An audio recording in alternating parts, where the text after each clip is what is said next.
Bismillahirrahmanirrahim. Assalamualaikum warahmatullahi wabarakatuh. Waalaikumsalam warahmatullahi wabarakatuh.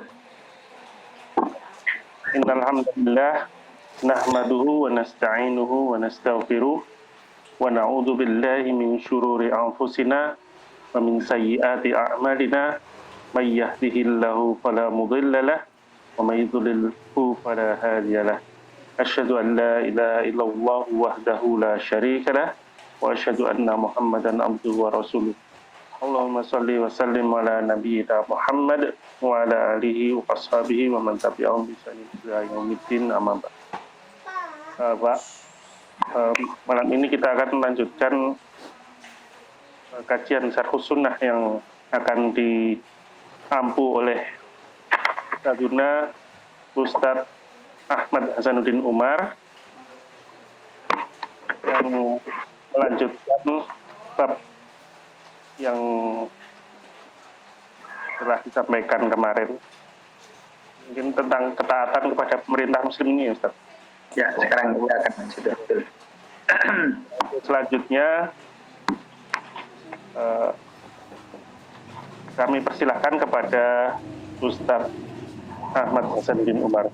Allah silakan. Syukran Pak Prisko ya. Assalamualaikum warahmatullahi wabarakatuh.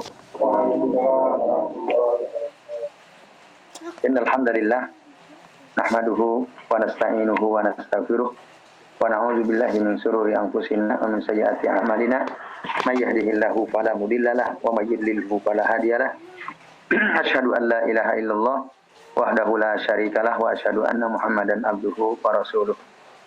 Allahumma shalli wa sallim wa barik ala Muhammad wa ala ali Muhammad kama shallaita wa barakta ala Ibrahim wa ala ali Ibrahim fil alamin innaka Hamidum Majid.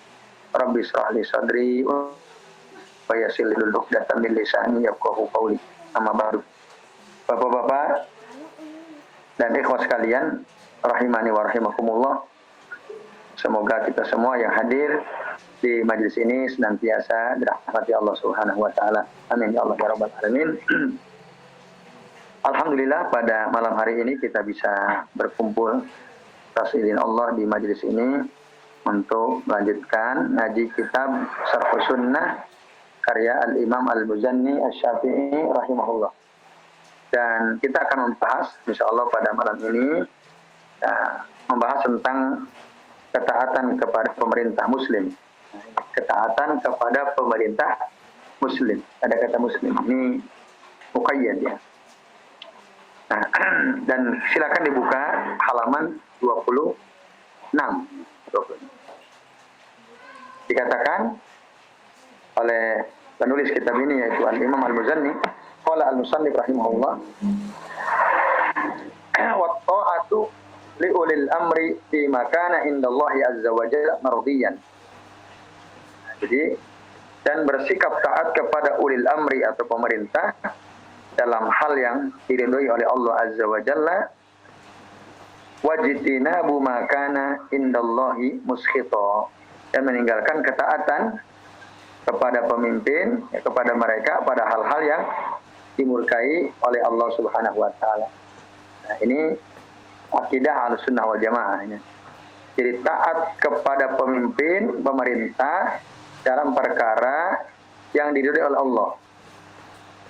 Nah, itu sesuai dengan perintah Allah dalam Al-Quran ya. Atiullaha wa atiur rasul wa ulil amri minkum. Itu dasarnya. Kita diperintah oleh Allah untuk mentaati pemimpin. Nah, untuk mentaati pemerintah. Nah, walaupun nanti sebagian ulama mengatakan ulil amri minkum itu ada dua, ada al-umara dan al-ulama. Ada al-umara, ada al-ulama. Kalau dulu ya umara itu harus ulama kalau dulu, zaman Rasul kan. Sekarang itu udah dipisah. Orang yang jadi umara belum tentu ulama. Ulama belum tentu jadi umara. Tapi kedua-duanya masuk dalam lingkaran ulul amri. Nah, itu dalilnya. Kemudian apa yang dikatakan oleh Al-Imam Al-Muzanni itu sesuai dengan sabda Nabi sallallahu alaihi wasallam yang diriwayatkan oleh Imam Bukhari dan Muslim. Rasul SAW mengatakan innama ta'atu bil ma'ruf. Innama at-ta'atu bil ma'ruf.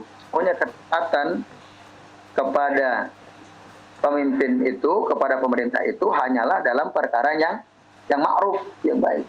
Nah, di situ ada saya tadi jelaskannya di sana. Innama itu adatul hasri, huruf yang fungsinya membatasi.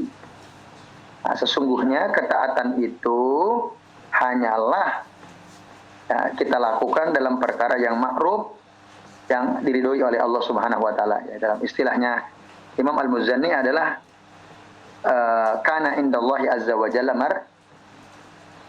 mardiyan. Nah, ini Bapak-bapak sekalian. Nah, kemudian wajtina bima kana indallahi muskhita. Jadi ini ada kait dengan kitab tauhid tadi ya. Muskhita. Kita menjauhi atau meninggalkan taat kepada pemerintah dalam perkara yang dimurkai oleh Allah Subhanahu wa taala. Nah, itu juga sesuai dengan dalil yang tadi kita obrolkan di mobil tadi. La ta'ata li makhluqin fi maksiatil khaliq. Tidak boleh ada ketaatan kepada makhluk dalam bermaksiat kepada Khaliq, sang pencipta. Ya, yang kalau kita sudah bahas juga kan beberapa pertemuan yang lalu. Ya, seperti misalnya pemimpin nyuruh kita libur sholat Jumat. Itu gimana tuh? Kalau kita coba taati itu, kata pemimpin, kata umara, udah nggak usah ada sholat Jumat, nanti COVID menular. Nah, kita udah tahu nih hadis ini. Kira-kira gimana perspektif kita? Taat atau tidak? Tidak. Kenapa? Dalam kemungkaran kita nggak boleh taat. Meninggalkan sholat Jumat itu kemakrufan atau kemungkaran, kemaksiatan? Kemaksiatan. Apa syaratnya? Kayak tadi kan misalnya, nggak boleh sholat Jumat dalam rangka apa? Meminimalisir penyebaran COVID-19. Nah, gimana? Itu ada alasannya. Nah, itu kan jadi kalau kita kembali kepada dalil ini kan jadi ngeri ya. Artinya kita ini ya termasuk yang lebih sederhana tadi, sholat soft di penggang, terus sholat ya masker, itu kan maksiat semua itu. Maksiat semua. Pakai masker itu ada nggak yang dilanggar larangan Rasul? Ada. Rasul mengatakan, nah Rasul ya sallallahu an yughatiya ar-rajulu fahu fis shalah. Hadisnya sahih. Rasul melarang seseorang menutup mulutnya ketika sedang sholat. Sahih hadis. Kita malah lakukan. Melanggar larangan Rasul nggak kita? Melanggar. Oh, suruh pemerintah, disuruh ulama, umara yang nyuruh kita. Taati atau tidak? Nah. Oh, kata ulama ada dalilnya yang menyuruh pakai masker. La darar wala dirar. La darar wala dirar. Tidak boleh membahayakan dan tidak boleh tidak boleh membuat sesuatu yang berbahaya atau membahayakan.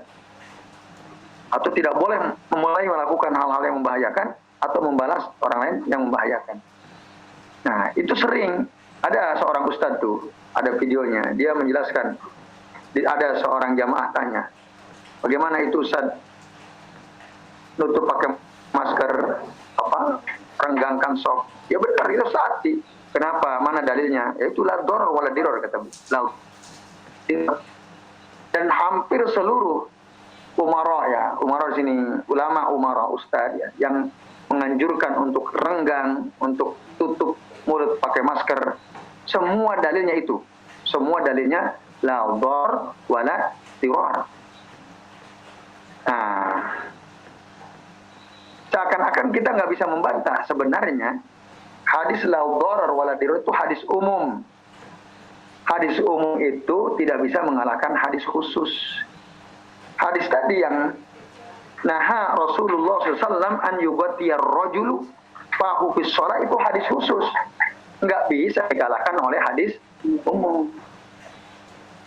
Hadis tentang pentingnya russu sufufakum, rapatkan sop kalian. Wahadu bainal anak gitu ya. Dekatkan ini apa? Pundak. Nah, itu hadisnya khusus. Hadisnya khusus. Apalagi misalnya dikatakan yang saya sering ulang-ulang gitu ya. Yang aqimus sufufakum aw la yukhallifanallahu baina qulubikum tegakkan sop kalian atau kalau kalian tidak tegakkan sop kalian dalam sholat, Allah akan menjadikan hati kalian berselisih satu sama lain. Khusus itu hadis. Jadi hadis khusus nggak bisa dikalahkan dengan hadis la dharar wala dirar. Itu kaidah umum. Nah ini yang dilupakan oleh banyak orang ya. Nah artinya gimana ya, nggak perlu ditaati walaupun disuruh untuk renggangkan pakai masker, nggak perlu. Nanti bahaya, nggak juga. Ya kalau banyak masjid di kampung saya pulang, iya di kampung saya di Bogor itu sejak Maret sampai sekarang tuh nggak pernah renggang, bahkan karpet digelar sudah, nggak ada yang pakai masker. Alhamdulillah nggak ada. Ya sama di kampung saya juga gitu. Sholat ya, kecuali di luar sholat. Nah lagi ronda, lagi ke pasar, lagi ngerumpi, ya pakai masker, antisipasi. Tapi khusus sholat ya itu taati itu, karena nggak maksiat kalau itu, karena nggak ada larangannya kan. Lagi ngobrol tutup mulut nggak ada masalah. Nah, itu ya bapak-bapak dan ikhwas sekalian. Jadi banyak ya hal-hal yang sebenarnya kita langgar. Perintah kita langgar, larangan kita malah lakukan. Padahal dalilnya jelas, la ta'ata li makhlukin fi maksiatil khaliq. Nah, itu atau hari tadi innama at-ta'atu fil ma'ruf. Ketaatan itu hanya ada dalam perkara yang baik, yang ma'ruf, yang tidak menentang Allah dan Rasulnya. Nah ini bapak-bapak dan ibu sekalian, azani Allah wa iyyakum ajmain. Oleh karenanya wajib taat kepada pemimpin, kepada ulama, kepada umara selama mereka tidak menyuruh kita berbuat maksiat. Itu dalilnya jelas tadi ya. Nah, dulu ada contoh. Suatu kali Rasulullah menyuruh salah seorang sahabat untuk memimpin pasukan gerilya, disebut Sariyah. Ditunjuklah salah seorang Ansor untuk menjadi pimpinan, komandan, amir ya. Dan Rasul menyuruh mereka untuk mentaati si amir ini. Jadi pemimpinnya sebulan, kalian taat sama sebulan. Nah kemudian suatu kali si pemimpin ini meminta pasukannya untuk mentaati perintahnya. Lalu apa perintahnya? Disuruh untuk mengumpulkan kayu bakar. Ya Pak Ajma'uli Hatobah, coba kumpulkan kalian kayu bakar. Ini kata pemimpinnya, si orang Ansar ini. Taat, dikumpulin. Pokoknya semua perintah pimpinan selama tidak bermaksiat, taati. Suruh tiarap. Kumpulin bakar, kumpulin. Nyalain. Wa auqadu naro, nyalain. Nah, maka dinyalain oleh mereka. Di akhir cerita, si pemimpin pasukan ini bilang, sekarang kalian masuk semua ke dalam api. Si pemimpin ini nyuruh pasukan Sariyah itu kan nggak banyak ya, jumlahnya paling banyak 300 orang. Terus lu masuk semua ke api. Nah, mereka ingat pesan Rasul bahwa pemimpin taatin. Ini disuruh masuk. Maka mereka pun hampir saja masuk ke dalam api itu, karena mereka ingat perintah Nabi. Ya sudah atiullah, atiur Rasul, wa ulil amri minkum. Nah, tapi waktu mereka masuk ke api itu, waja'ala ba'dhum yumsiku ba'dan. Mereka sering berpegangan. Mau masuk saling berpegang untuk mencegah gitu.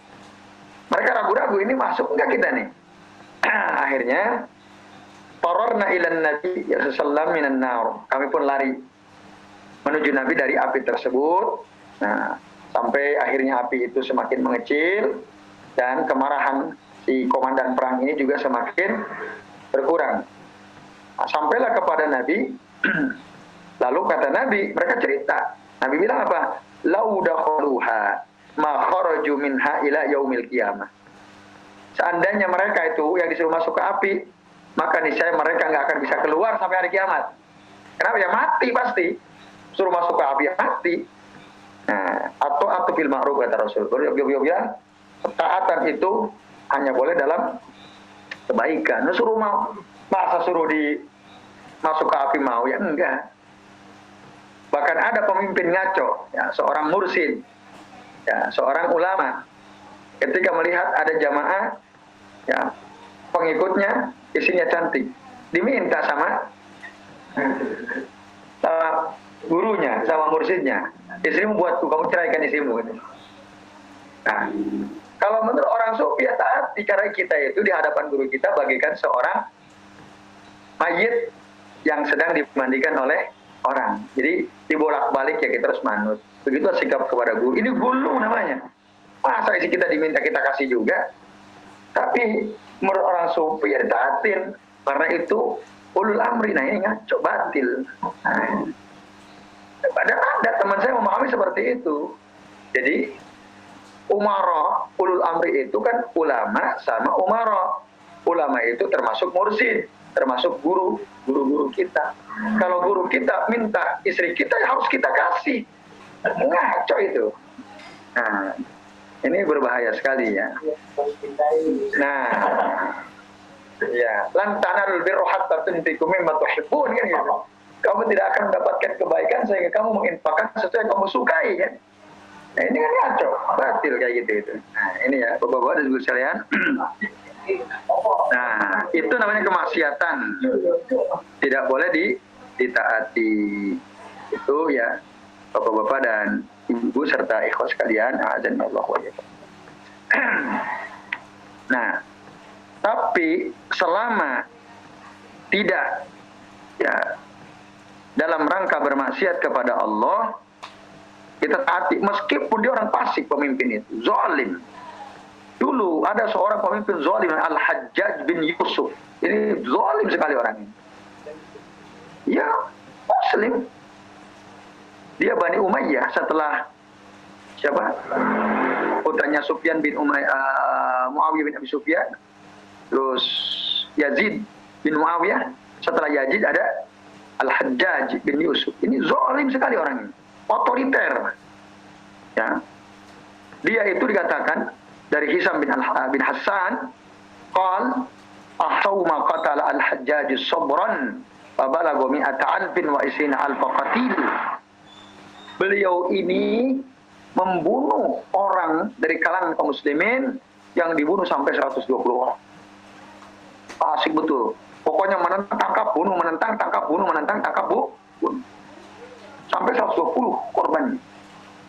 120.000. Ya, Abala gomi ataan pun wa isina alfa qatil, itu 120.000. Dahsyat nggak itu? Zalim nggak pemimpin kayak gitu? Sangat zalim. Tapi apa? Anas bin Malik, Abdullah bin Umar, sebagian sahabat, jama'atun minat tabi'in rahimahumullah, yusalluna khalfal Hajjaj bin Yusuf. Mereka tetap menghormati dia ketika dia sholat jadi imam. Abdullah bin Umar, Anas bin Malik sebagai sahabat bermakmum kepada Al-Hajjaj bin Yusuf pada seorang khalifah. Itu. Tapi kalau nyuruh kemaksiatan, mereka akan tahu. Tapi selama perintahnya tidak ya menentang perintah Allah, mereka taat. Dan mereka ini hebatnya, mereka tidak keluar, tidak khuruj, untuk keluar dari ketaatan kepada Al-Hajjaj bin Yusuf. Mereka tetap taat, mentaati, tidak menggulingkan Al-Hajjaj bin Yusuf. Nah itu. Bahkan cucunya Abu Bakar, Abdullah bin Az-Zubair, ya, atau masih ya keponakan Rasulullah ya. Nanti Abdullah bin Az-Zubair itu suami dari bibinya Rasul SAW, punya anak namanya Abdullah. Berarti kan sepupu ya Rasul. Atau ini Zubair yang istri salah satu anak Abu Bakar kalau nggak salah ini. Penyayang Abdullah. Abdullah bin Az-Zubair pernah jadi khalifah sebentar. Ya. Ketika ada peralihan kekuasaan dari Yazid bin Muawiyah ya ke Al-Hajjaj bin Yusuf. Lalu banyak orang membaiat Allah bin Az-Zubair. Si Al-Hajjaj bin Yusuf dibaiat juga. Nah, akhirnya pergi ke Makkah lah jadi ibu kota. Tapi pasukan Al-Hajjaj bin Yusuf lebih banyak, diserang. Allah bin Zubair diserang. Makkah diserang, bahkan Makkah dilempari oleh senjata kayak ketapel terlalu besar. Apa ada? Khanzanik namanya. Yang gede itu. Itu diserang, Ka'bah ditembaki pakai itu. Nah, kan ngeri ini. Zolimnya bukan main orang. Minzanik namanya. Dalam bahasa Arab, waromal Ka'bah bil minzanik. Ya, manzanik. Bil manzanik atau minzanik. Itu dilempar. Ngaco luar biasa ini zolim memang. Tapi tetap para sahabat tidak keluar melepas baiat, tidak. Tetap menganggap Al-Hajjaj bin Yusuf sebagai khalifah padahal dia zalim sekali. Nah, apakah ada sahabat yang makar? Nggak ada. Apakah ada sahabat yang saya melepaskan diri berbaiat kepada Al-Hajjaj bin Yusuf? Enggak. Apakah kemudian ada aksi demonstrasi? Ayo kita gulingkan Al-Hajjaj bin Yusuf. Kita demo. Enggak ada. Enggak ada. Para zalim. Zalim. Iya. Nah, iya. Nah, ini keadaan kita sekarang kan kayaknya mendorong kita untuk demo kan? Karena kita kayak terzolimi banget kan? Udah hidup susah, lockdown pula, apa-apa mau dipajakin, sekolah nggak bisa tatap muka dan seterusnya. Orang kok kesel semua kan? Nah, kita merasa terzalimi. Nah, itu udah kita keluar, kita bikin pemerintah baru. Jangan, itu bahaya. Nah, ini Bapak-bapak dan Ibu sekalian ya. Jadi jangan sampai dari pemerintah yang sah. Nah, tapi sayang di zaman sekarang ada pemimpin sedikit dia berbuat keliru atau fasik atau zalim, orang udah nggak tahan. Padahal kezaliman pemimpin sekarang tidak lebih parah daripada Al-Hajjaj bin Yusuf. Ya, maka ya kita lihat misalnya di Mesir Muhammad Syed habis kan. Lalu di mana? Siapa tuh Muammar Gaddafi itu mana? Libya kan? Habis. Saddam Hussein dan lain-lain kan keluar rakyat. Habis semua. Sekarang udah habis gimana coba? Nasib negara-negara tersebut. Tambah baik atau tambah hancur? Ya tambah hancur. Tambah hancur. Itu khuruj min ta'ati al-umara al-amir ya. Itu bahaya. Maka pada bab ini taat kepada itu jangan sampai kita keluar. Artinya ya makar, menggulingkan, tidak mau taat ya kepada pemimpin, bahkan ya keluar itu dari ketaatan. Nah, itu sebaiknya tidak dilakukan ya. Nah, maka watarkul khuruj inda ta'addihim wa jawrihim. Itu. Kita ya ketika pemerintah bersikap sewenang-wenang, zalim, tidak adil, nah, kita jangan sampai keluar. Meninggalkan sikap khurut. Khurut itu bukan keluar untuk dakwah ya. Kalau dalam istilah jamaah tabligh kan ada khurut keluar dakwah kan. Ini bukan khurut, yang dimaksud di sini adalah keluar untuk demo menentang kekuasaan, menentang penguasa, menentang pemerintah. Itu jangan. Kata Al-Imam Al-Muzanni. Al-Sunnah nggak begitu. Nah, Al-Sunnah tidak begitu. Nah,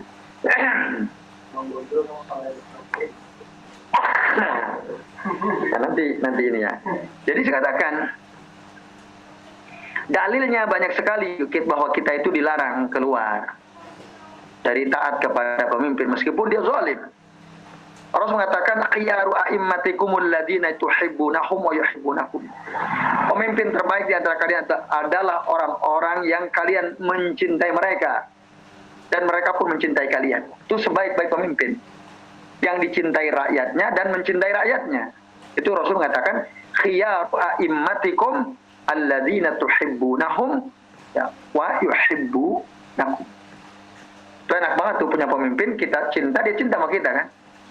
Itu sebaik-baik. Yusalluna alaikum wa tusalluna alaihim. Ya. Jadi kalian mendoakan mereka, mereka mendoakan kalian. Wasiraru a'immatikumul ladzina tabghadunahum wa yabghadunakum. Dan seburuk-buruk pemimpin kalian adalah orang yang kalian marah kepada mereka, kalian benci kepada mereka, dan mereka benci kepada kalian. Wa tal'anunahum wa yal'anunakum. Kalian laknat pemimpin itu dan mereka pun melaknat kita. Dasar pemerintah kurang ajar misalnya. Ada nggak yang kayak gitu? Ada, itu buruk, pemimpin buruk kan sekarang buruk. Tapi seburuk-buruk pemimpin, lalu sahabat bertanya, "Qila ya Rasulullah, wahai Rasulullah, afala nunabiduhum bisyayf?" Apakah kita nggak lawan saja? Kita perangi saja dengan pedang. Kan zalim mereka. Mereka benci ke kita, kita benci ke mereka. Kita keluar aja. Gimana kalau kita keluar, kita perangi dengan pedang? Apa kata Rasul? Qala la, tidak. Jangan. Ma aqamu fikumus shalah. Selama mereka masih tetap mendirikan sholat di tengah-tengah kalian, jangan diperangi. Walaupun dia zalim, walaupun dia benci kepada kalian, kalian benci kepada mereka. Tapi jangan diperangi. Jangan keluar untuk memerangi mereka. Idza ra'aitum min wulatikum shay'an takrahunahu. Jika kalian melihat dari pemimpin kalian sesuatu yang kalian benci, fakrohu amalahu. Yang kalian benci perbuatannya aja deh. Kebijakannya kalian benci. Wala tanzi'u yadan min ta'atin. Tapi jangan melepas ketaatan kalian kepada mereka. Jangan makar. Jangan. Bencilah kebijakannya, silakan. Oh saya nggak suka, kok semua dipajak, apa dipajak, benci. Tapi, nah sifatnya, kebijakannya, perbuatannya. Tapi jangan sampai, ini akidah Ahlussunnah wal Jamaah ya. Jangan sampai kita melepaskan diri dari taat kepada pemimpin tersebut. Apa sebab? Kalau kita keluar dari ketaatan, nggak taat lagi, yang terjadi apa kira-kira? Ada pertumpahan darah pasti itu. Waktu demo beberapa waktu yang lalu, keputusan KPU, banyak yang mati nggak? Waktu demo waktu itu, nggak masih tidak percaya dengan keputusan Jokowi menang kan? Ada demo kan? Baru disahkan. Ya udah, pertumpahan darah. Kalau itu terus dibiarkan, perang sama kaum muslimin. Ya di Suriah itu, di Suriah kan ada banyak kelompok-kelompok kaum muslimin berlepas diri dari Bashar al-Assad. Atau tempat lain lah. Itu yang terjadi, terus terjadi peperangannya, ikhwas sekalian. Nah ini, jadi sezalim-zalimnya pemimpin, ya kita boleh benci dia, benci kebijakannya, benci perbuatannya, tapi jangan sampai keluar untuk menentang pemimpin yang sah itu. Nah, itu ya. Nah, nanti kalau sudah terjadi kisruh, konflik antara rakyat dengan pemerintah, kira-kira terjadi pertumpahan darah nggak? Terjadi kan? Kira-kira harta rusak nggak? Iya. Nah, kira-kira agama bisa diamalkan dengan nyaman tidak? Kira-kira keamanan akan terjamin atau tidak? Kira-kira kaum muslimin dalam ibadah tenang atau tidak? Tidak. Harta kita, kehormatan kita itu tidak akan aman kalau terjadi pertumpahan darah antara rakyat dengan pemerintahnya. Nah, itu ya. Bapak-bapak dan ikhwas sekalian, azan ya Allah wa iyyakum ajmain. Maka udah taat saja. Kecuali tadi disuruh maksiat, yang nggak usah taatin. Selama perintahnya bukan kemaksiatan, selama dia tetap sholat di tengah-tengah kaum muslimin, kita taati. Yang nggak ditaati cuman yang bermaksiat kepada Khalik saja. Nah, sampai-sampai Allah bin Mas'ud mengatakan begini. Ya. Dulu ada seorang pemerintah namanya Al-Walid bin Uqbah. Orang mengeluh kepada Abdullah bin Mas'ud ya, tentang sikap Al-Walid bin Uqbah. Apa kata Allah bin Mas'ud? Isbiru, sabar kalian. Suruh sabar. Ini Al-Walid bin Uqbah ini zalim. Sabar kata Allah bin Mas'ud. Fa inna juro imamin. Nah, ini hadis ini jarang saya kira didengar. Ya. Fa inna juro imamin khamsina aman khairun min haraji syahrin. Nah, ini. Perhatikan artinya. Sabarlah kata Allah bin Mas'ud, karena sesungguhnya kezaliman seorang pemimpin selama 50 tahun. Kita dipimpin oleh pemimpin yang zalim 50 tahun. Itu lebih baik daripada terjadi pertumpahan darah selama sebulan. Sebulan tapi terus ada pertumpahan darah. Wah, itu mengerikan. Lebih baik kita tidak ada pertumpahan darah tapi dipimpin oleh pemimpin yang zalim meskipun selama 50 tahun. Sekarang ya. Sekarang kita merasa terzalimi nggak sebagai rakyat? Terzalimi? Terzalimi nggak Pak Kardi ya? Terzalimi ya? Berapa tahun kita terzalimi? 2 periode kan? 10 tahun kan? Tapi kayak 100 tahun gitu ya, kata ada orang bilang. Ya. Mau minta 3 periode. Ya, kan sudah udah digembar-gembor kan, diwacanakan. Seandainya jadi itu terjadi, itu lebih baik daripada terjadi pertumpahan darah. Oh, kalau gitu pasrah aja dong kita. Enggak pasrah. Ketika ada pemimpin zalim, dia masih ingin memimpin dengan kezalimannya, kita nggak boleh keluar, nggak boleh berontak. Ya udah, kalau dia terpilih sah, disahkan, entah curang atau tidak curang, kalau dianggap sah, ya kita tetap taat pada kebijakan dia selama tadi dalam ma'ruf, ya, dalam ma'ruf. Jadi kita nggak usah, udah saya nggak mau presidennya dia lagi.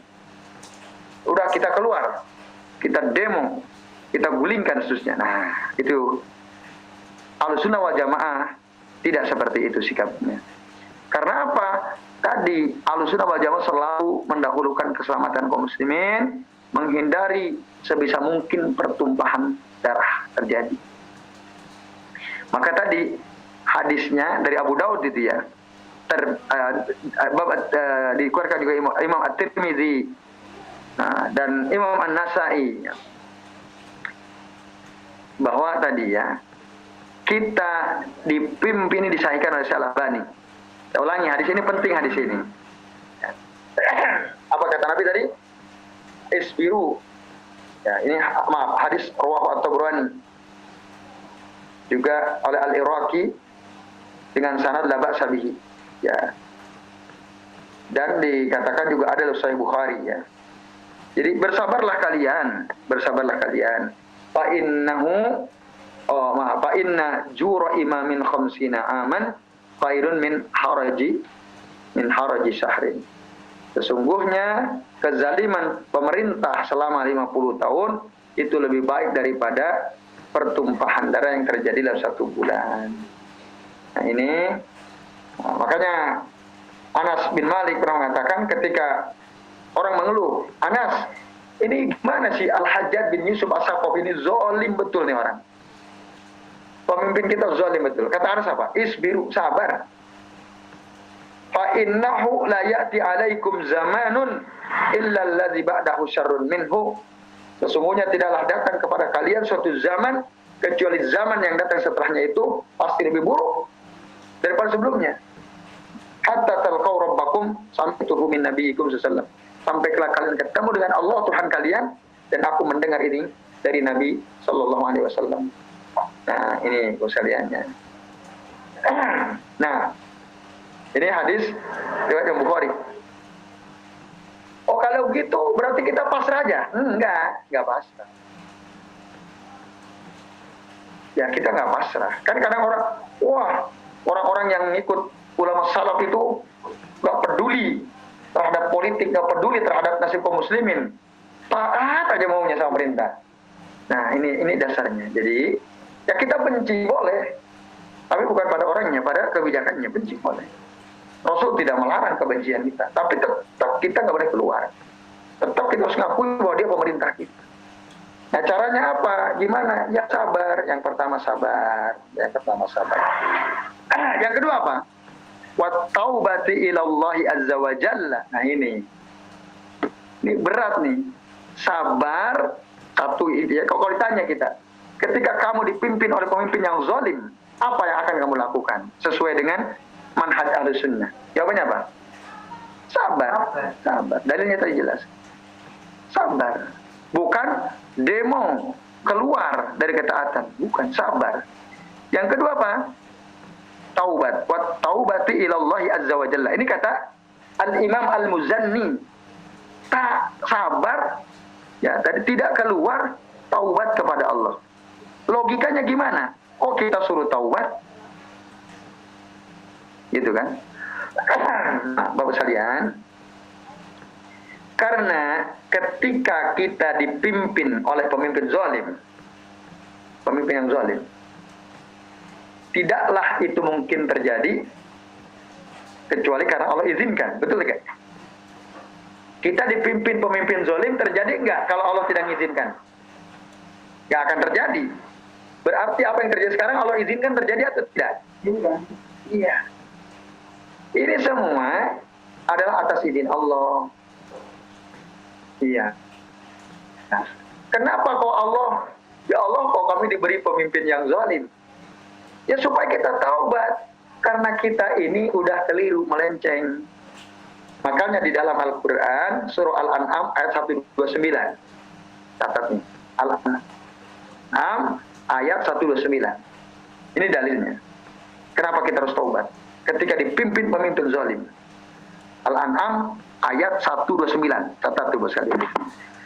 Apa Allah mengatakan? Allah mengatakan, wa kadzalika nuwalli ba'dadh zalimina ba'dhan bima kanu yaksibun.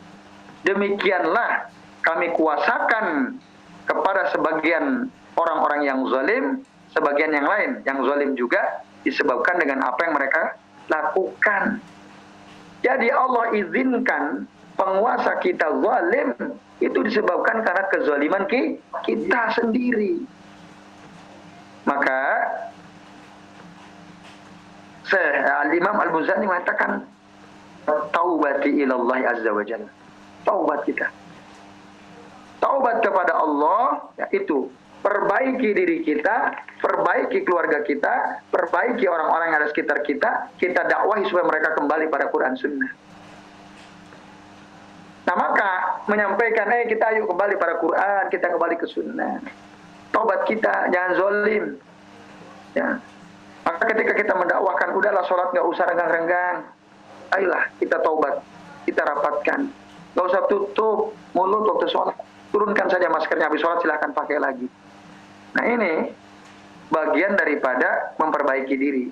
Menyampaikan sabda Rasulullah, ayat Allah subhanahu wa ta'ala. Nah itu contoh ya yang terjadi. Itu. Nah kalau kita taubat kepada Allah, kita perbaiki diri kita kepada Allah, kira-kira Allah akan menyayangi kita atau tidak? Iya. Innallaha yuhibbut tawwabin wa yuhibbul mutatahhirin. Kalau Allah sayang sama kita, maka tentu Allah akan cabut tuh pemimpin yang zalim. Allah akan beri ya kemaslahatan kepada kita. Allah akan ganti pemimpin zalim itu dengan yang lebih baik. Kan Allah sendiri yang bilang dalam Al-Quran, Qulillahumma malikal mulki tu'til mulka man tasha'u wa tanzi'ul mulka mimman tasha' wa tu'izzu man tasha' wa tuzillu man tasha' biyadikal khair. Itu. Katakan Muhammad, ya, Allah lah pemilik kerajaan, semua kerajaan. Allah memberikan kekuasaan kepada yang hamba yang dikehendaki, dan Allah pula lah yang mencabut kekuasaan dari orang yang Allah kehendaki. Allah memuliakan orang yang Allah kehendaki, dan Allah menghinakan orang yang Allah kehendaki. Di tangan Allah lah seluruh kebaikan. Innaka ala kulli syai'in qadir. Sesungguhnya engkau ya Allah maha kuasa atas segala sesuatu. Udah, doa minta sama Allah, istighfar banyak-banyak, bertaubat ya Allah. Karena tadi ini nggak mungkin terjadi kecuali karena kezaliman kita. Maka kita harus saling mengingatkan bahwa Nah, ini ya penjelasan saya Abdul Razak Al-Badar rahimahullah. Nah, lalu Syekhul Islam Ibnu Taimiyah mengatakan, ya, keluarnya sekelompok orang dari taat kepada pemimpin tidaklah menimbulkan kecuali kerusakan, bahkan huwa a'dha minal fasad, bahkan dia bisa lebih rusak lagi. Ya, kalau kita kok berani keluar memerangi pemimpin, mau menggulingkan pemimpin karena kezalimannya, itu jangan. Nah, begitulah Ahlussunnah wal Jamaah. Jadi tidak melakukan demonstrasi, tidak melakukan upaya-upaya makar untuk menggulingkan, karena dalam rangka mencegah supaya tidak terjadi pertumpahan darah. Nah, itu Bapak-bapak dan ikhwas sekalian. Terus ada orang begini, ini kata Syekh Bazamul ya, ada kebatilan, ada syubhat. Nah,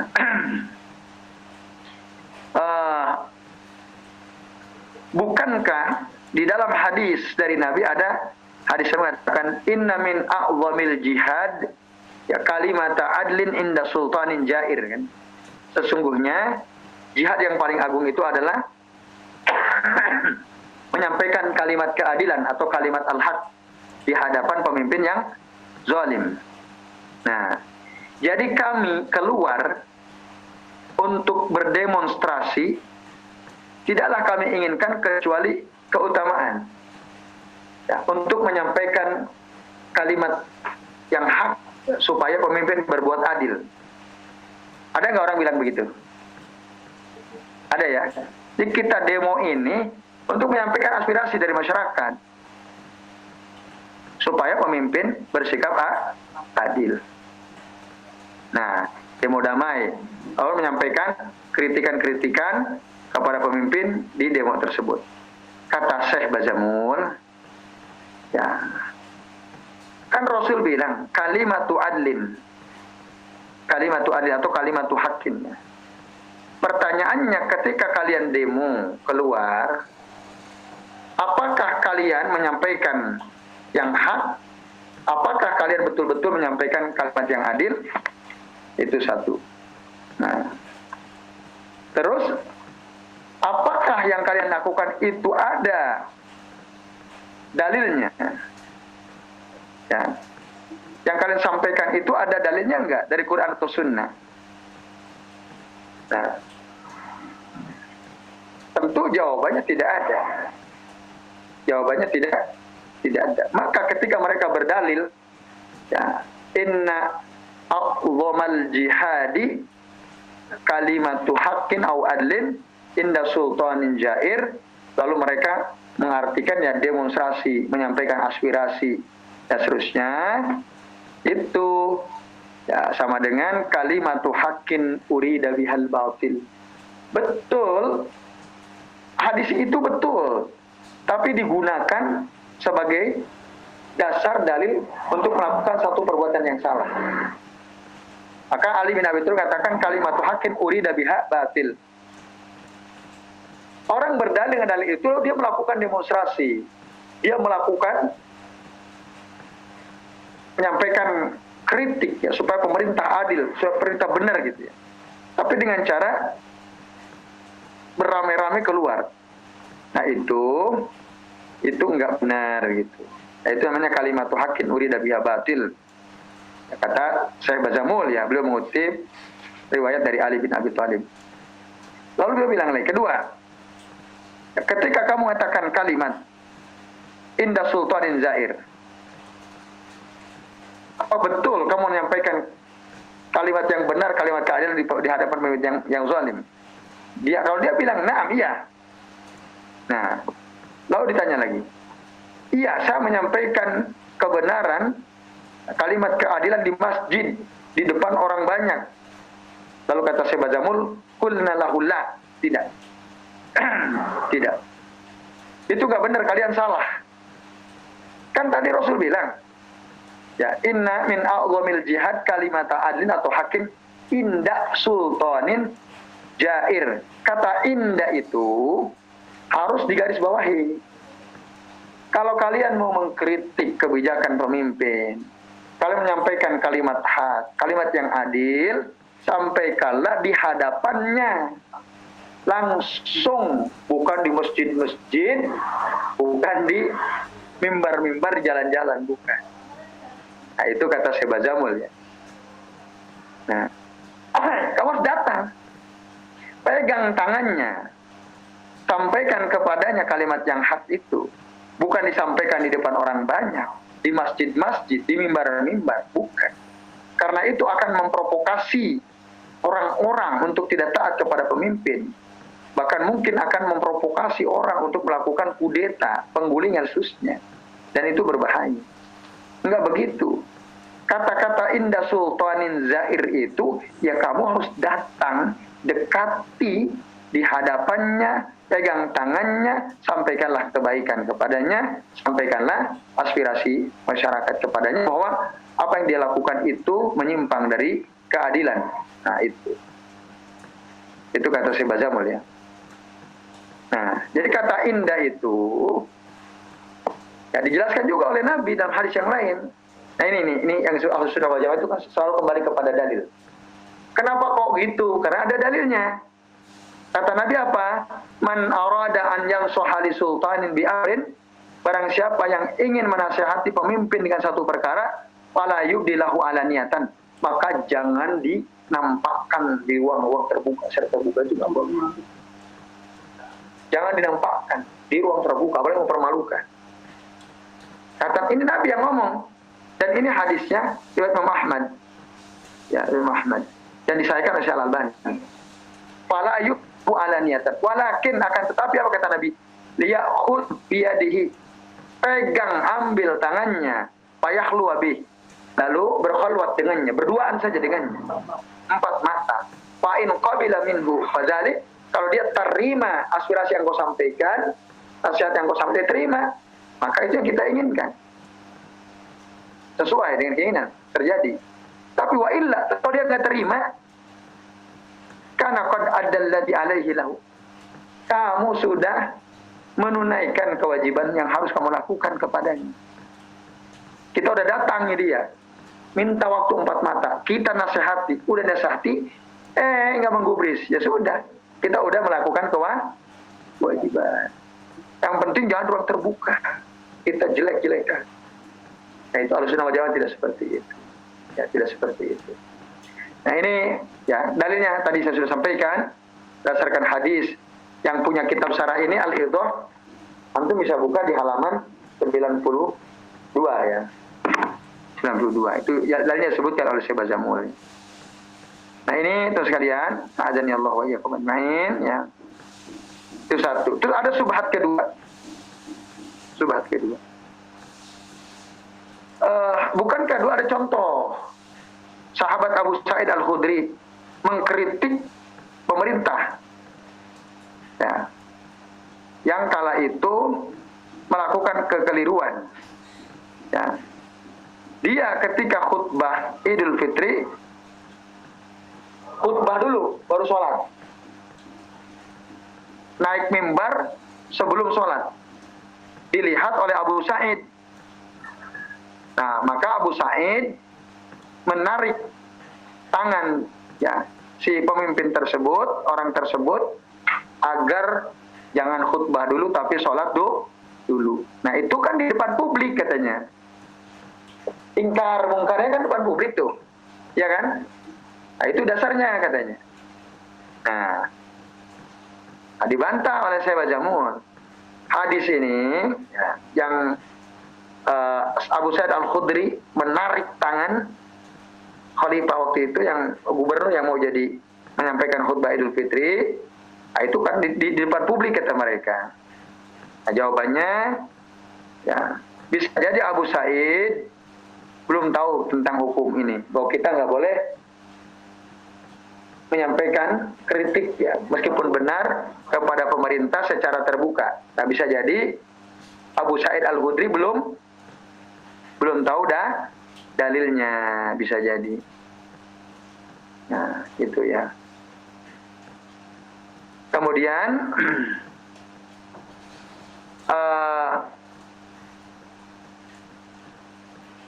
bisa jadi perkara ini min bab ingkar al-munkar.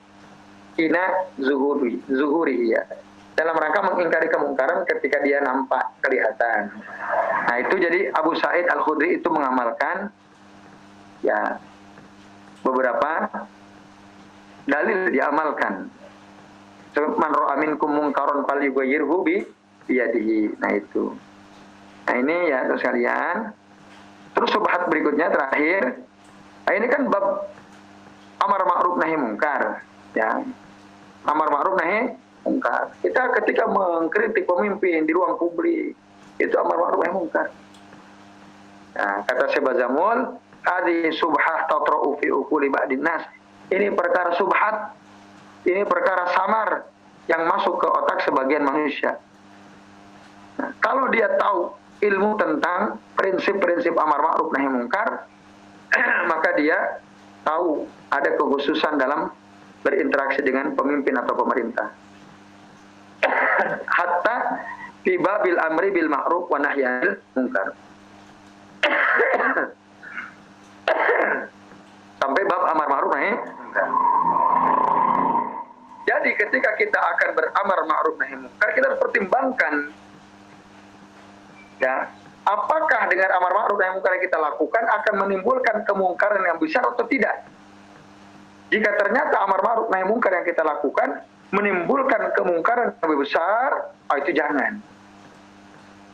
Walaupun kita tahu ada kemungkaran, tapi kalau kita cegah ada kemungkaran yang lebih besar, nah itu tinggalkan saja, jangan. Nah, itu ya, karenanya ketaatan kita kepada pemerintah yang zalim, yang fasik, jahil tadi tidak boleh gugur, harus taat, kecuali dalam mereka bermaksiat kepada Allah Subhanahu wa taala. Nah ini ya, Bapak-bapak dan ikhwas sekalian, azani Allah wa iyyakum ajmain. Intinya kita harus taat dan bertakwa kepada Allah taala. Maka Nabi mengatakan, "Usikum bitaqwallah." Aku berwasiat kepada kalian agar kalian bertakwa kepada Allah, wasam'i wa ta'ah, supaya kalian mendengar dan taat, wa in amara ya, wa in abdan habasyian. Meskipun pemimpinnya itu seorang budak dari negeri Habasyah, dari Ethiopia, hitam, berambut keriting dan seterusnya.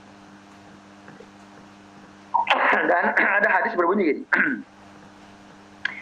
"Waman ata'al amira faqad ata'ani," kata Rasul. Barang siapa yang taat kepada pemimpin pemerintah, maka sungguh dia sudah taat kepadaku. Waman asal amira faqad asani. Barang siapa yang bermaksiat kepada pemimpin, menentang pemimpin, maka sungguh dia telah bermaksiat kepadaku atau menentang aku, kata Rasul SAW. Jadi betul-betul dijaga oleh Rasul pemimpin itu. Amir itu harus ditaati. Perintah apa saja selama tidak haram, selama tidak maksiat, harus ditaati. Pemimpin hadis kita punya Amir, Pak Sutarto. Pak Amir menugaskan salah satu dari kita, tolong ini dan ini lakukan. Ya kita taat. Kalau kita sepakat Pak Tarto sebagai Amir, majelis kajian kita misalnya, selama itu perkara mubah. Tapi kalau menyuruh yang haram, ya nanti supaya kita nggak ngantuk, beli homer 2 botol aja lah, kita bawa sambil ngaji kan. Nah, ditaati atau tidak? Enggak, bermaksiat kepada Allah, suruh minum homer. Seandainya, nah seandainya, nah, itu maka kita tidak boleh mentaati. Tapi kalau enggak, ya waman atau al amiru faqad ata'ani. Ketika kita taat kepada amir, kita sesungguhnya sedang taat kepada Rasul, kata Rasul. Waman asal amir faqad asani. Barang siapa yang menentang, bermaksiat kepada amir, ya maka dia sungguh telah bermaksiat atau menentang aku, kata Rasul sallallahu alaihi wasallam. Hadisnya sahih, riwayat Imam Bukhari. Pernah dengar enggak hadis ini? Waman atau al amir faqad ata'ani, waman asal amir faqad asani. Pernah dengar hadis ini? Ini penting. Nah, ada ya? Dia ulang-ulang supaya taat kepada amir. Nah, berarti gimana Bang? Tadi yang dikatakan Nabi ini kan fil ma'ruf. Kalau mau dalam perkara maksiat, itu perintahnya ada kemaksiatan nggak? Menurut antum? Ada. Contoh misalnya contoh. dilarang membaca buku lain dari golongannya. Itu bertentangan dengan syarat. Bertentangan. Tidak boleh ngaji ke tempat lain. Nah itu, kayak gitu nggak usah taati kan kayak gitu. Tapi hadisnya benar, ini hadisnya benar. Tapi kalau dimanfaatkan untuk mengkerdilkan supaya kita hanya taat kepadanya, maksudnya dia menghalangi perkara-perkara yang sebenarnya dalam syariat boleh, tapi dia bilang nggak boleh, taat kepada amir. Nah itu sudah gulu berlebihan, Nah ini ya, bapak-bapak dan ibu sekalian, a'adzanillah wa iyyakum ajmain. Ya, jadi kita harus taat kepada amir, tidak boleh menentang amir selama apa yang diperintahkan itu ya, bukan kemaksiatan kepada Allah dan Rasulnya. Ya, taati, jangan takut, ditaati. Nah, itu. Jadi itulah Ahlussunnah itu meninggalkan pertumpahan darah, meninggalkan peperangan, berdasarkan hadis-hadis di atas tadi.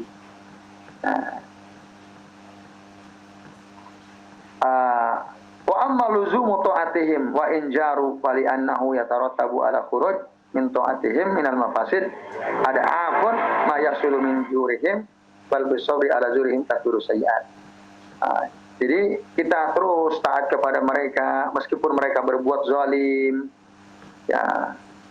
Itu bahkan mungkin ada kerusakan-kerusakan yang diproduksi oleh kezaliman mereka.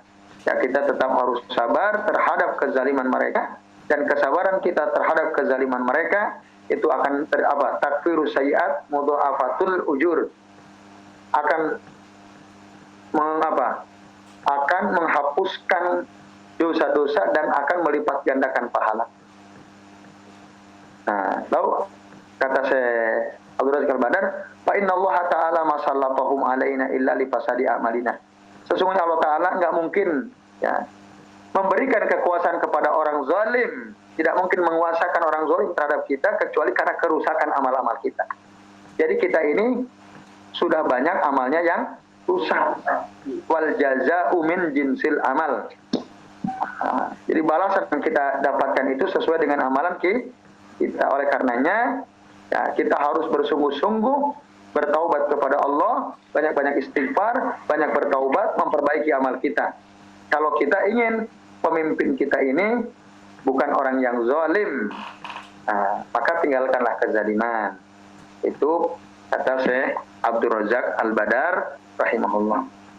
Jadi saya kira ini yang bisa kita bahas ya. Ini sudah jam 9:31. Baik, ada pertanyaan Bu Nana? Nah ini Pak Prisko apanya ada satu pertanyaan sudah masuk. Baca dulu.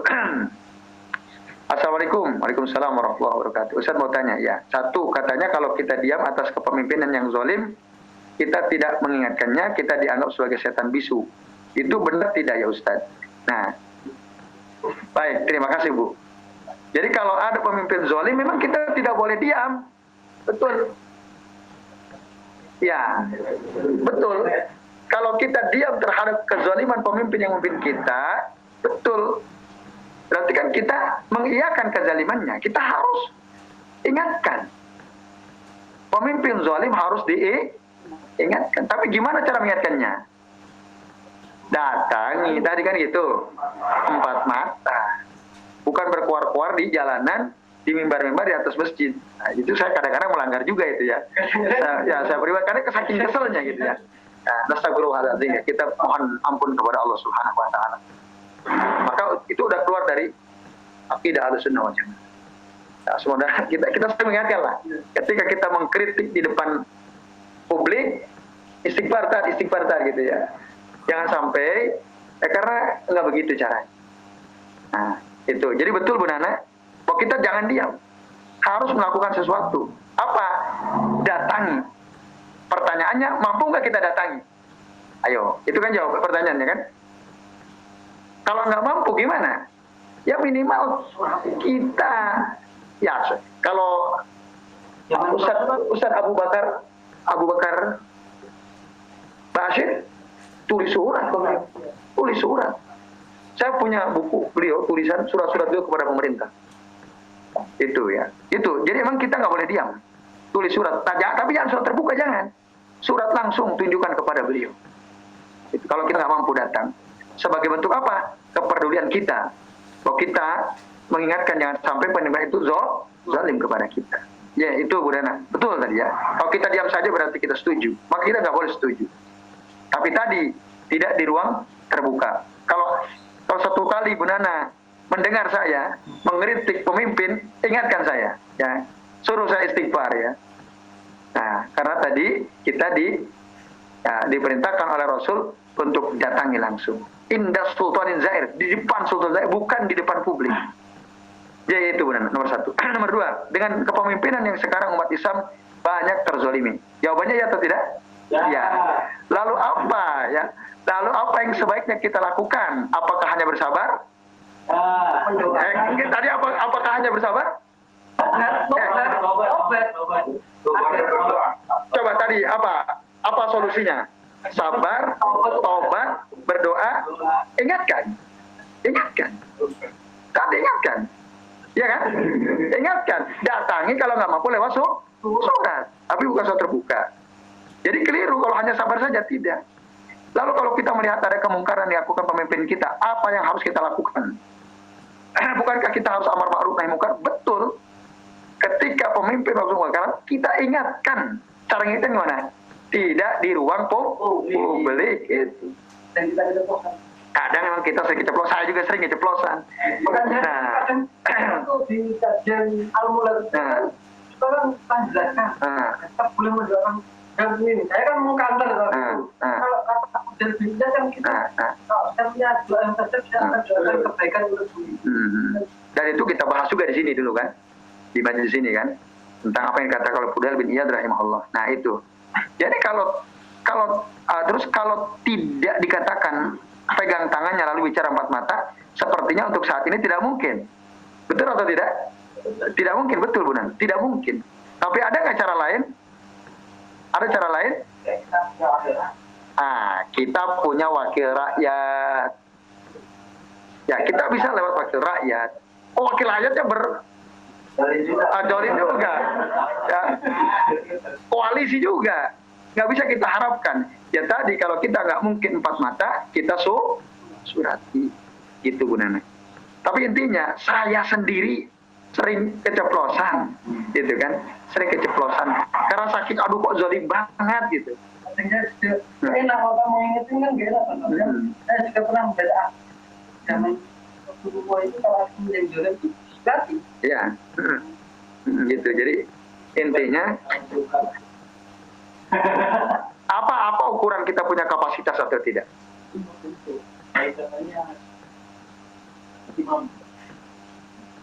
Ambil kan beliau berani itu kan memang kapasitas beliau. Walaupun dia kalau katakan muridnya yang tiba-tiba nyuratin kan kayaknya gimana? Ya itu kan soal keberanian aja kan, mengingatkan. Ya tentu harus punya ilmu dong. Ya orang nggak punya ilmu gimana? Mau apa yang mau diingatkan? Tahu ini zalim atau tidak kan? Yang dilakukan itu kezaliman atau tidak, kemungkar atau tidak, merugikan rakyat atau tidak, adil atau tidak.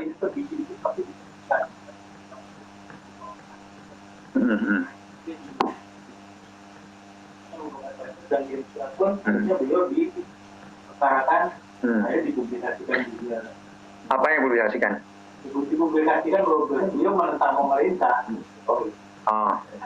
Beliau dibuat bilang udah sesuai dengan sunnah Rasul. Ya itu karena orang-orang zalim nggak suka gitu kalau ada kebenaran ya. Atau mungkin karena ada faktor lain yang saya kira kalau surat-suratnya nggak dipublis tuh. Enggak, surat-suratnya beliau nggak dipublis. Itu karena dibukukan oleh beliau. Dibukukan bahwa beliau sudah melakukan apa yang diperintahkan Nabi. Kalau ada pemimpin zalim, nasihati, udah lakukan. Buktinya mana? Beliau sudah simpan. Nah itu namanya ada buku At-Tazkirah. Tazkirah itu buku peringatan. Itu saya punya bukunya. Isinya adalah surat-surat beliau kepada pemerintah. Kalau ada orang, Ustaz Abu Bakar Ba'asyir kok diam aja sih? Pemimpin zalim? Enggak, saya sudah melakukan sesuatu. Apa buktinya? Nih, sudah surat, ini kumpulan surat saya. Soal sampai atau enggak, ya nggak tahu. Yang penting saya sudah tujukan alamatnya ke pemerintah. Nah itu. Jadi gitu Bu Nana, memang betul sulit rasanya misalnya kita ya mau ketemu Pak Presiden, kita tarik tangannya, ngomong empat mata, wah susah. Paling nanti dikira ini bahaya ini. Ya, mau ngapain kamu ketemu presiden kan? Kamu nggak dikenal, nggak terkenal, mau ngapain? Mungkin digituin gitu sekarang. Kalau sekarang nggak mungkin. Tapi tadi kita bisa lewat surat. Walaupun kita nggak tahu apakah surat kita itu nyampe atau enggak kan nggak tahu kita. Jangan-jangan disortir kan? Wah ini orangnya yang dikenal nggak usah. Dibaca oleh mereka nggak usah. Bisa jadi. Tapi usaha untuk itu harus ada. Jadi tadi ingat kalau kita mendapatkan pemimpin kita zalim, yang pertama harus kita lakukan apa? Ingatkan. 4 mata atau surat. Yang kedua apa? Sabar. Yang ketiga apa? Taubat. Istighfar. Karena tidaklah Allah memberikan pemimpin zalim kepada kita kecuali karena kezaliman kita sendiri. Berdasarkan surat apa tadi? Al-An'am ayat berapa? 29. Ayat 129. Ayat 129. Itu silakan dibuka lagi ayat itu. Nah, itu. Terus doakan dengan doa-doa yang baik. Ya Allah, semoga disadarkan pemimpin kami. Ya Allah, semoga Engkau beri hidayah. Nah, kita sering nggak, karena kita nggak sabar, maunya ya Allah binasakan kan gitu. Ya, nafsu kita lebih kuat. Terus kan. Nauzubillah min dzalika, astagfirullahaladzim, astagfirullahaladzim. Itu benar apa yang bisa saya sampaikan. Ya intinya, intinya kita saling mengingatkan deh, bahwa ya kadang-kadang namanya juga kita manusia biasa kan, kadang keceplosan.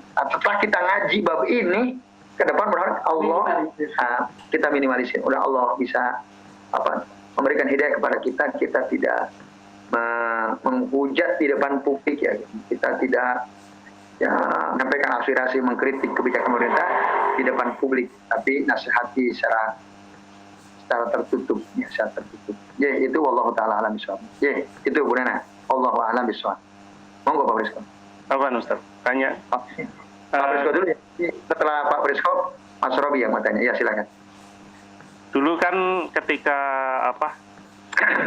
ada calon pemimpin non Muslim, kita kan banyak yang bareng-bareng berdemo untuk mencegah supaya orang yang non Muslim ini tidak menjadi pemimpin. Nah, itu demo yang seperti itu bagaimana? Demo itu mencegah untuk tidak jadi pemimpin atau supaya dia ditangkap karena sudah menistakan Al-Quran? Ya, menistakan juga termasuk itu. Terus yang kedua, itu demo yang seperti itu apakah dibolehkan atau tidak? Terus kemudian, karena kalau tidak di demo itu dia tidak diadili, Ustaz. Ya, seperti itu. Dibiarkan? Iya, dibiarkan.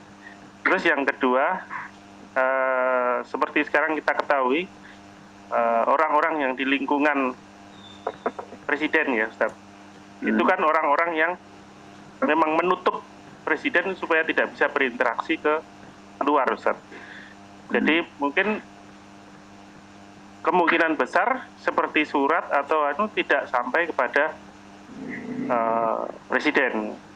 Nah, itu bagaimana itu cara menyiasati itu supaya kita juga bisa mengingatkan pemimpin dan juga ini tidak melakukan demo juga itu. Ya. Ada nggak alternatifnya gitu ya? Iya. Karena kalau lewat surat kayaknya nggak mungkin.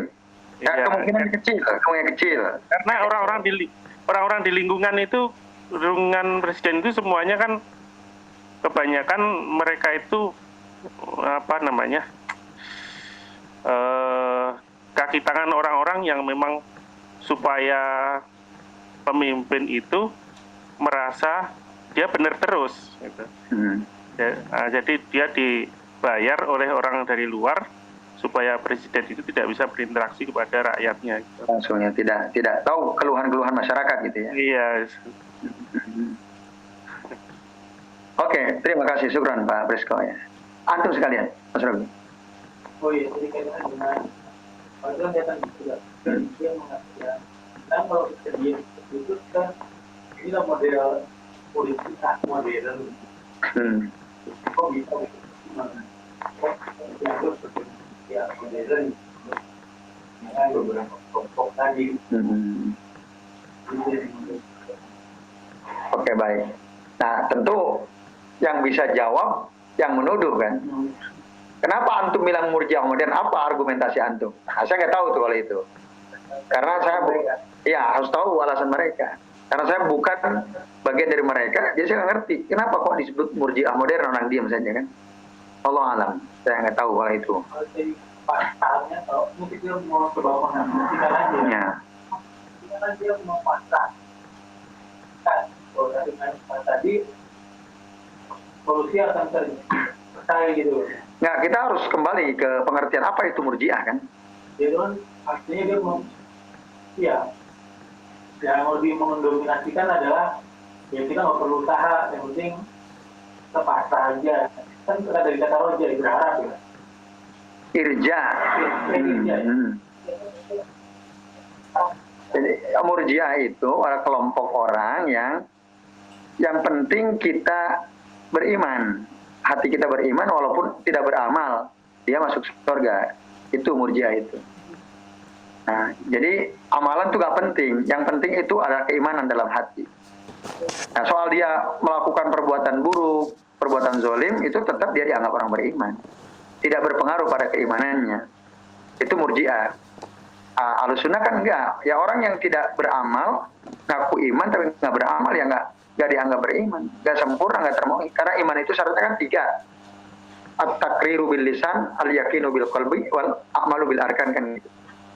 Nah, orang yang kita kayaknya udah pernah bahas juga kan di bab sebelumnya. Murji'ah itu ya selama dia mengaku diri beriman, mengatakan dia beriman, meskipun dia tidak beramal, meskipun dia tidak mengamalkan, maka dia tetap dianggap orang beriman. Itu perkembangannya Murji'ah itu ada yang tadi ada pemerintah itu memang karena dapat terlalu lunak gitu loh, akhirnya apapun juga didukung. Nah, berarti itu alasannya kan kenapa dia bilang murjiah modern kan? Karena mungkin di pemahaman dia murjiah itu lunak terhadap pemerintah. Ya itu berarti alasannya itu. Karena kalau itu asumsi antum, ya berarti itulah alasannya. Nah, tapi kan perlu diuji apakah betul itu yang ciri-ciri murjiah kan? Nah, itu yang perlu kita kaji kan? Apakah betul? Sehingga kata-kata orang yang udah sabar, nggak usah demo, khususnya murjiah modern kan gitu. Apakah tepat kata-kata itu? Nah, tinggal kita uji kan konsep awalnya yaitu murjiah, apakah begitu ciri-cirinya. Nah, kalau iya berarti apa yang dikatakan bisa dibenarkan. Tapi kalau ternyata tidak, murjiah konsepnya bukan begitu. Berarti kan nggak cocok tuh kata-kata murjiah modern kan? Itu. Allah Ta'ala alam shawab. Itu maaf, saya jawab pertanyaan Mas Robi dulu ya, sebelum pertanyaan Pak Prisko. Baik, berikutnya Pak Prisko. Demo ya menuntut keadilan gitu ya. Untuk diadili yang sudah terjadi dulu demo 212 kan. Maaf ya, mendemo orang yang menistakan Quran gitu ya. Itu dibolehkan atau tidak? Demo. Nah, bapak-bapak dan ibu-ibu saudara sekalian, itu mengkritik pemerintah atau menuntut supaya diadili?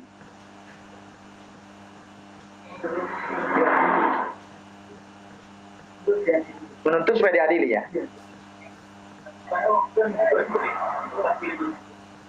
Tujuan utamanya menuntut karena dia sudah melakukan penistaan, itu fokusnya di situ ya.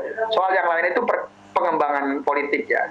Tapi inti yang menggerakkan kaum muslimin itu untuk diadili si penista agama itu kan itu yang paling pokok itu. Nah, lalu pertanyaannya, demo seperti itu dalam syariat Islam boleh atau tidak? Kan itu pertanyaannya. Nah, maka kita satu, tujuannya kita lihat tujuannya. Untuk tadi ya. Terus kita pernah bahas juga kan di sini tentang hukum muzaharah demonstrasi. Udah pernah kita bahas nggak? Udah. Kesimpulannya apa? Boleh atau tidak? Tidak boleh. Tidak boleh. Tidak boleh. Saya punya 2 kitab dan waktu itu saya bawa kitabnya ya. Banyak. Apa mau borot demonstrasi itu? Coba perhatikan waktu demo 212. Itu aman nggak? Ya mungkin aman orang lihat kan. Bahkan sampai Rasulullah rumput pun tidak diinjak. Oke. Sampah bersih. Oke. Tapi coba perhatikan di yang lain. Terjadi ikhtilat atau tidak laki-laki perempuan? Terjadi. Menghalangi jalan umum atau tidak? Menghalangi. Itu. Jadi demo itu pasti ada madaratnya. Ada madaratnya. Apakah madaratnya itu berbanding dengan Nah, lebih besar mana madarat dengan maslahatnya kan gitu. Menurut kita lebih besar madarat atau maslahatnya sampai sekarang? Kita yang tahu kan. Malah madaratnya yang sampai sekarang terjadi semacam ada belah kan, terbelah kan rakyat Indonesia kan. Lalu pertanyaan berikutnya, kalau nggak ada demo, tuh orang nggak akan dipenjara, gitu kan? Sekarang gini, ketika kita demo, dia di penjara, dia betul di penjara atau enak-enak hidupnya? enak-enak? Kan tuntutan kita tidak terrealisasi juga. Wong bahkan kita mau tanya dia di penjaranya gimana, nggak susah aksesnya. Dihususkan kan dia kan? Nah, dihususkan. Paling secara formal, oh dia penjara, kan gitu. Itu oke, berhasil di sisi itu. Tapi saya penjara, apa nama baiknya dia rusak? Enggak, diangkat jadi komisaris.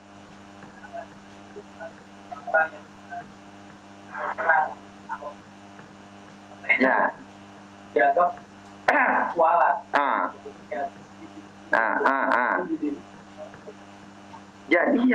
Jadi sebenarnya kalau kita tanya demo 212 berhasil apa gagal? Kalau jujur, berhasil apa gagal? Banyak madorotnya atau banyak maslahatnya? Madorotnya sebenarnya kalau kita mau pikir, usah lihat. Nah, ya setiap perbuatan yang menyelisihi sunnah pasti akan lebih banyak madorotnya. Lebih madorot.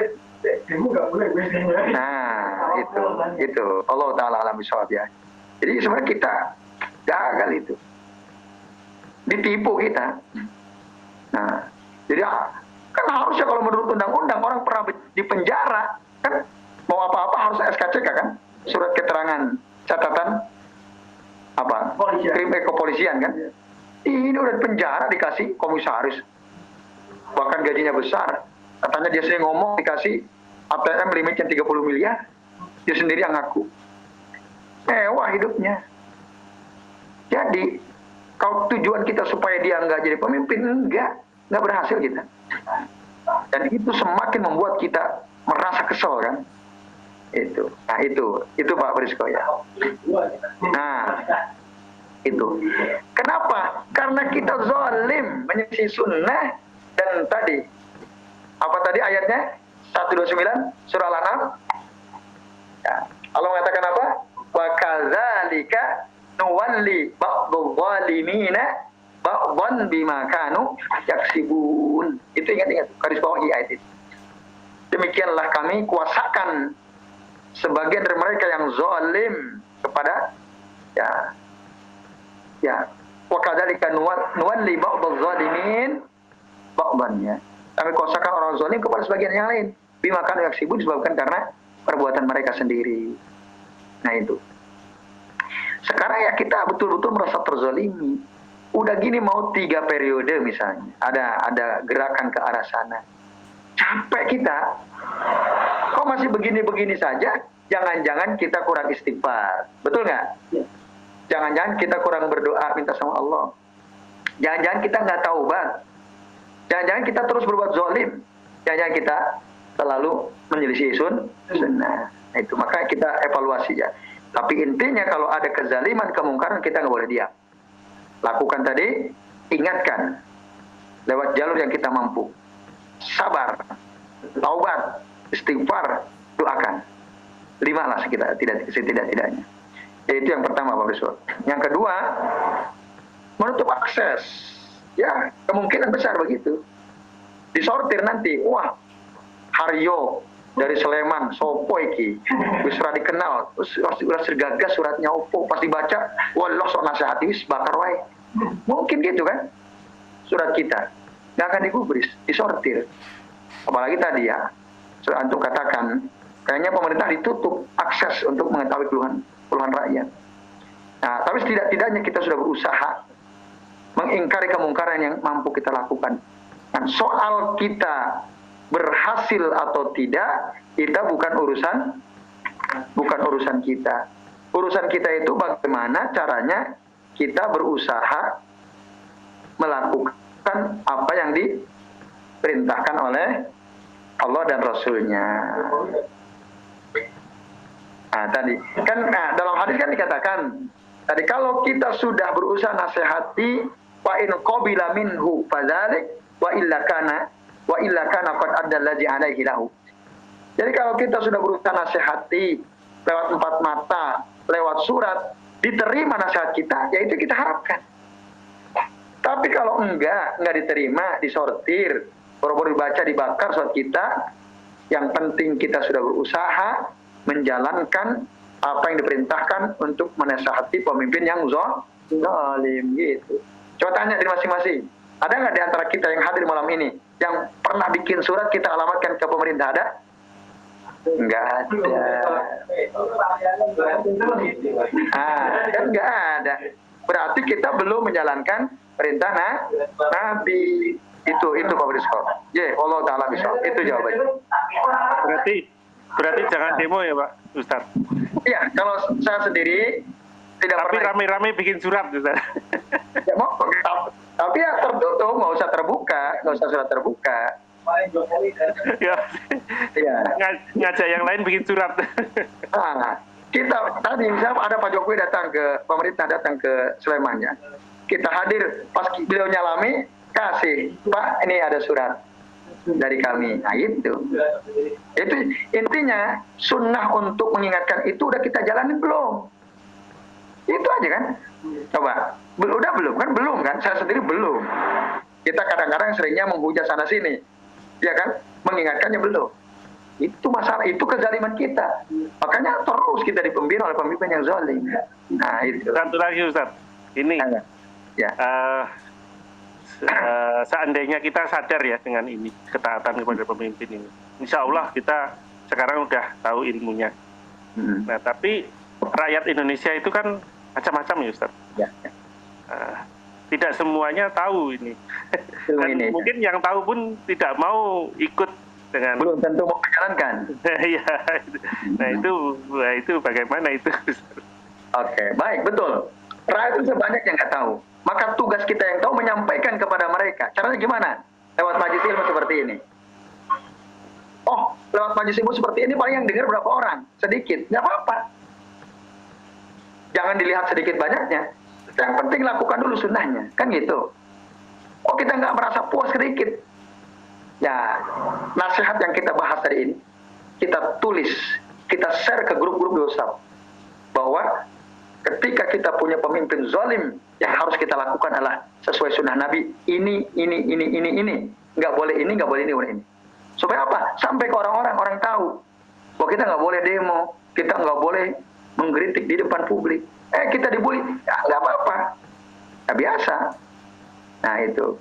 Jadi, karena kita sadar banyak orang belum tahu, maka tugas kita adalah menyampaikan kepada orang yang nggak tahu, yang nggak hadir di majelis ini. Nah, maka nanti kalau ada di antara bapak-bapak meringkas nih, tulis, itu tinggal di-share aja. Di-share. Gitu ya. Apalagi kalau punya kitab ini ya, bisa dibaca lagi di kitab Idhah Syarh Sunnah lil Muzanni atau kitab Ta'liqah ala Syarh Sunnah lil Imam Muzanni, ini karangan Abdul Razak Al-Badar, ini saya baca mulia. Dan dari jelas semua disebutkan dari. Nah itu. Apa maksudnya ditulis apa yang kita udah bahas ini, lalu kita sampaikan. Supaya meskipun bahkan satu orang, mungkin istri kita sendiri yang tahu, ya kita udah menyampaikan. Al-haq kan? Oh, sikap kita kepada pemerintah itu harus begini-begini sesuai dengan Ahlus Sunnah wal Jamaah. Paham Ahlus Sunnah wal Jamaah. Ya itu Pak Brisko dan Bapak Ibu serta sekalian. Jelas ya? Cukup jelas? Oke, baik. Insyaallah. Ya, ini sudah mau jam 10 kurang 2 menit. Kita cukupkan dulu. Insya Allah kita ketemu lagi. Ini selama ini ya. Ini kalau disebarluaskan luar biasa ini. Masih ini nggak terrekam nggak di pikiran? Apa yang kita bahas? Bisa ya. Coba sebutkan apa langkah-langkah yang sesuai sunnah yang bisa kita lakukan ketika kita dipimpin oleh pemimpin yang zalim. Sabar. Berdoa. Kenapa kok kita suruh taubat? Karena kita zalim. Karena kita zalim. Kenapa kok kita zalim? Karena kita enggak menjalankan. Karena Allah mengatakan kita dipimpin orang yang zalim karena kezaliman kita. Itu ada dalam surah apa? Al-An'am. Ayat berapa? 129. Terus apa lagi? Ingatkan. Ingatkan. Bagaimana cara mengingatkan? Datangi di dalam 4 mata, kalau nggak bisa surat. Oke. Kalau itu nggak berhasil, udah mengingatkan tapi nggak berhasil, sabar. Nah. Lalu kita akhirnya udah karena nggak berhasil kita demo aja, gitu atau enggak? Enggak. Karena nggak sabar. Karena ketika kita sudah berusaha ngikutin sunnah, mengingatkan, nggak berhasil ya sudah. Ada batasnya. Ya.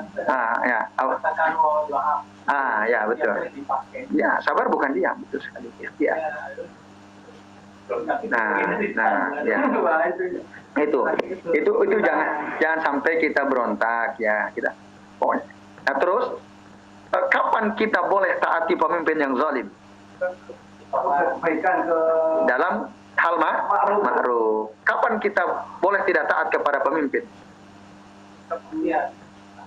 Ketika dia merintahkan kepada maksiat. Nah begitulah akidah Ahlus Sunnah wal Jamaah di dalam ketaatan kepada pemimpin. Jadi saya kira ini pas jam 10 Bapak-bapak dan Ibu sekalian. Terima kasih atas perhatiannya.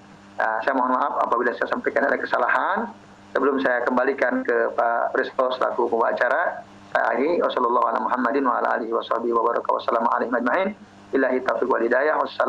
warahmatullahi wabarakatuh. Waalaikumsalam warahmatullahi wabarakatuh.